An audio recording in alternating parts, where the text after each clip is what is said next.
Hello friends, it's Alicia from the St. Clair branch, and today's virtual kids club is all about the Cyclops. This is our last kids club for the summer reading program, but we will continue virtual kids club every week until we resume in-person programming. We'll continue on Mondays, but starting next week it will be posted on Facebook at 4 o'clock. Now, if you've been participating in the summer reading program, you can still turn in and log your reading through this Saturday. And then after that, we're going to draw for prizes. So good luck to those of you who have turned your stuff in. Now, we hope that everyone has enjoyed the theme of our summer reading program this year. It's Imagine Your Story. We've seen fairy tales and fantasy and even some mythology. I've always been fascinated with mythology, so I definitely wanted to do a program over mythology. And some of you may know about the Percy Jackson series by Rick Riordan. He has many other series other than this, and it doesn't just cover Greek mythology, it also covers Egyptian mythology and Norse mythology. So if you are interested in mythology stories, check out Rick Riordan. Now today I'll tell you my watered down version of Odysseus and Polyphemus. Then stick around to make an origami Cyclops eye. This story comes from one of two very long poems by Homer. And I don't mean the dough Homer. I'm talking about the author and poet Homer. He wrote the Iliad and the Odyssey over 2,000 years ago. And they are both very long poems, but not like poems you might recognize. Roses are red, violets are blue. Some poems rhyme, but this one doesn't. Now this is a copy of the Iliad, and you can see how long it is. This is about the end of the Trojan War. The Odyssey, which is where our story comes from, is also very long, and it covers Odysseus's long 10-year journey home after the Trojan War. I wonder where the word Odyssey comes from. Odysseus and his men had been away fighting the Trojan War for 10 years. So you can imagine that they were eager to get home. It was a long trip home and they had run out of food and they were getting very hungry, maybe even hangry. But at least they had plenty of juice boxes. So they stopped at the first island they saw in hopes of finding food. They grabbed some juice boxes to go and set out on this unfamiliar island for dinner. The men found a cave and saw that it was full of shelves of cheese and pots of milk. The men wanted to take all that they could carry and bolt for the ships, but Odysseus thought they should stay and thank the shepherd for the goods. Later that afternoon, they heard whistling off in the distance, and one of the men said, "Hey, Odie?" We called him Odie for short. "Hey, Odie, I think that's your shepherd coming." Odysseus said, "I think you're right." But with the whistling came booms. They were big booms. And as the ground inside the cave began to shake and rumble, the men rushed to the opening of the cave and saw what was making these sounds. It was a giant, one-eyed Cyclops. And even though the Cyclops had not yet reached the cave, they could smell his stench. And boy, was he stanky. Odysseus said, "Oh, snap, fellas, we better hide." So they hid in the shadows as the Cyclops made his way inside. The Cyclops' name was Polyphemus, and he was the most vicious of all Cyclops on the island. He lumbered in with an armful of firewood. He dropped the wood and said, "Here, sheepy, sheepy, sheepy." And after the sheep entered, Polyphemus rolled a boulder over the opening of the cave. They were trapped. Odysseus said, "We are trapped. There's no way we can move that boulder." So the men sheltered in the corner in the shadows while Polyphemus got to work. He milked his sheep. Then he started to make some cheese. But only after he built his roaring fire did he see Odysseus and his men hiding in the shadows. Polyphemus stood up angrily and shouted, "Who are you?" He stomped his foot and the cave shook. Rocks from the cave's walls were cascading down like waves of a waterfall. "Where do you come from?" Odysseus stepped forward and answered, "We are Greek soldiers on our way home from war. We have seen that you are a fine shepherd and we would enjoy your hospitality." "Ha ha ha ha ha! How's this for hospitality?" And with that, he grabbed up two men and popped them in his mouth like gummy bears. He washed them down with some milk and fell fast asleep. For breakfast the next morning, Polyphemus ate two more men. Then he whistled for his sheep and said, "Come, my babies, time for you to eat as well." When all of the sheep exited the cave, Polyphemus rolled the boulder over the opening of the cave, leaving Odysseus's men trapped yet again. Odysseus said, "Before long, we're all going to be snacks. We need to come up with a plan." He looked around the cave and saw a long piece of wood. "You guys, our prayers to the gods have been answered." "With a piece of wood?" "Now hear me out. We'll sharpen that piece of wood to a point, and when the Cyclops falls asleep, we'll attack." "Hey, Odie, do you really think that'll work?" "Don't worry, fam. I've got this." Later that afternoon, Polyphemus came back with his sheep and closed off the cave again. He milked the sheep, ate 2 more men, then drank his milk. When he was finished, Odysseus said, "Hey, Giant, I've got a juice box I would love for you to try. You might even like it so much that you'll let us free in exchange for our juice reserves." "Ha! We'll see about that. Give me a juice box and we'll find out." Odysseus gave him a juice box, and the Cyclops drank it down. "That was delicious. Give me another one." After finishing another juice box, Polyphemus asked Odysseus, "Little man, tell me your name and I will give you a present." Now Odysseus was a clever guy and knew it might not be wise to tell the Cyclops his real name. So he said, "My name is Nobody." "Well, Nobody, give me another juice box and you shall have your present." Odysseus gave Polyphemus another juice box, which he quickly drank. Then Polyphemus said, "Hey, Nobody, this is your present. First I'll eat your friends, then I'll eat you." Ha ha ha ha. Polyphemus wasn't used to all this sugar.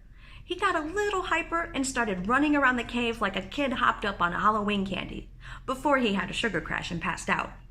Now it was time for Odysseus and his men to make their move. They collectively grabbed the pointed piece of wood like a battering ram and jammed the oversized toothpick into Polyphemus's eye. You can imagine he didn't take this well. He jumped up, swinging his arms back and forth, and screamed, "My eye! My eye! You poked me in my eye! When I find you, you're gonna pay!" Polyphemus blindly made his way to the cave opening and rolled away the boulder, and he shouted, "Help me!" His Cyclops neighbors came to see what was going on, so they asked him what was wrong, and Polyphemus said, "Nobody blinded me." The rest of the Cyclops looked at each other, rather confused. Polyphemus said, "Nobody poked me in my eye." And his neighbors responded, "How can we find nobody?" And they went back to their business. As they walked away, one Cyclops said under his breath, "I think he's had too much sugar." Polyphemus was angrier than ever now. Nobody embarrassed him in front of his friends. So he stomped inside the cave and sat right in front of the only way out and said, "This is the only way out, and when I find you, nobody will pay for this." Odysseus and his men snickered quietly. For such a terrible situation they were in, at least they got a laugh. As Polyphemus slept at the cave entrance, Odysseus told his men about his new plan, the Great Escape. The next morning, Cyclops woke up and said to his sheep, "Good morning, my babies. It's time to eat breakfast." And he moved aside to let his sheepy sheep through. As they left, he ran his hand over the top of each sheep, like he was petting them, but really, he was feeling for Odysseus and his men. Polyphemus teased, "You can't fool me. I don't need to see you to catch you." Now, Polyphemus figured they would try to hitch a ride out on the sheep. Well, they did, but just not how you might expect, and definitely not how Polyphemus expected. You see, rather than riding out on top of the sheep, they strapped themselves to the underside of the sheep and hung on for dear life as they exited the cave. As soon as they were a safe distance, they let go of the sheep and ran for the ship and continued their journey home. By the way, this journey lasted as long as the war, 10 years. Now, that's a long trip. I hope you enjoyed this iconic story. Iconic, get it? To make an origami eyeball, you will need a square piece of paper. You can turn a regular piece of paper into a square by following these steps, or you can go to your local library to pick one up.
When folding multiple layers of paper, it can be difficult to get a good solid fold, so you can use the end of your scissors to press down and get a good solid fold.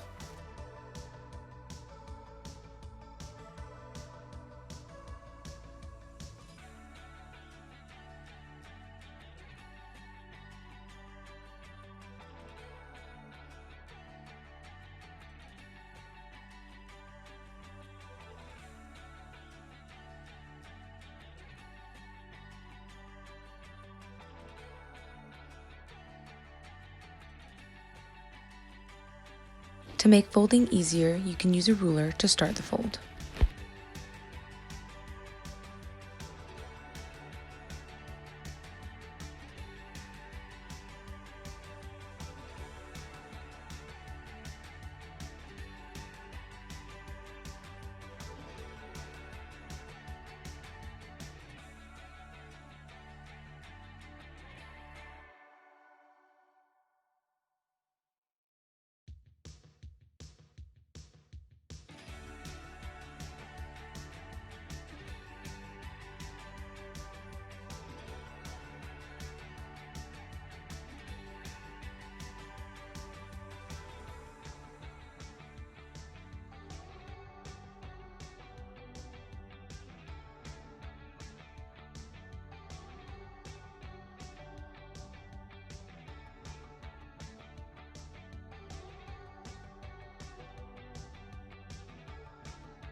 Once you've made all your folds, you can unfold your paper and draw your eyeball.